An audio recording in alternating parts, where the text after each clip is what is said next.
pakai wa choi na dingin thang sa hong sai na sa thokin a chun kila hin sang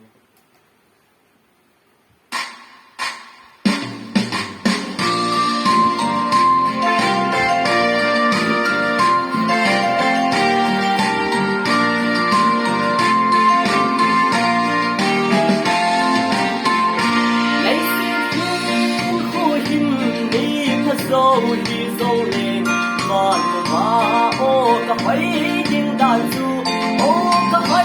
những đàn du mi hiên cầm ba vùng xây trên dâu thấy vô nghĩ ô cả mấy những đàn du có tiếng na chung đi gồng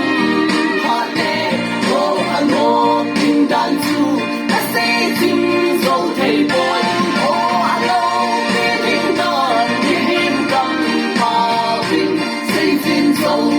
vô nghĩa ô anh đâu tình đàn gì anh đây hiên cô hiên mi tiên ấy cái dâu nè mà ô cả lâu bi tình đàn ô cả lâu bi tình đàn mi hiên cầm ba bình xây trên dâu thấy vô nghĩa ô cả hoài tình đàn dù có tình đàn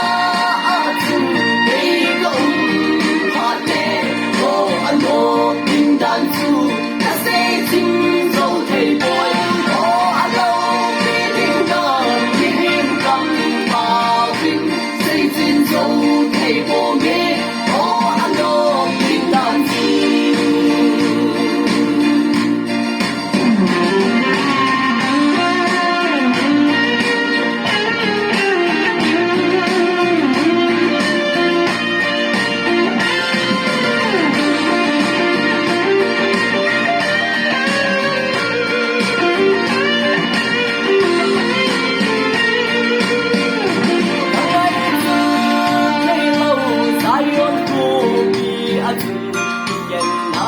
trong cái giấy kia lâu tình ấy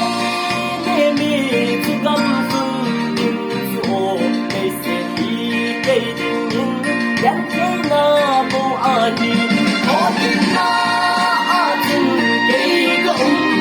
hạt lệ ô anh ô tình đàn du đã xây chính dâu thầy bồi ô anh ô tình đàn hiên cầm ba bình xây chính dâu thầy vô nghĩa ô anh ô tình đàn du anh sẽ tin cô hình đi phát dâu khi dâu lên và mà ô cả mấy tình đàn du ô cả mấy tình đàn du mi hiên cầm ba bình xây trên dâu thầy vô nghĩa ô cả mấy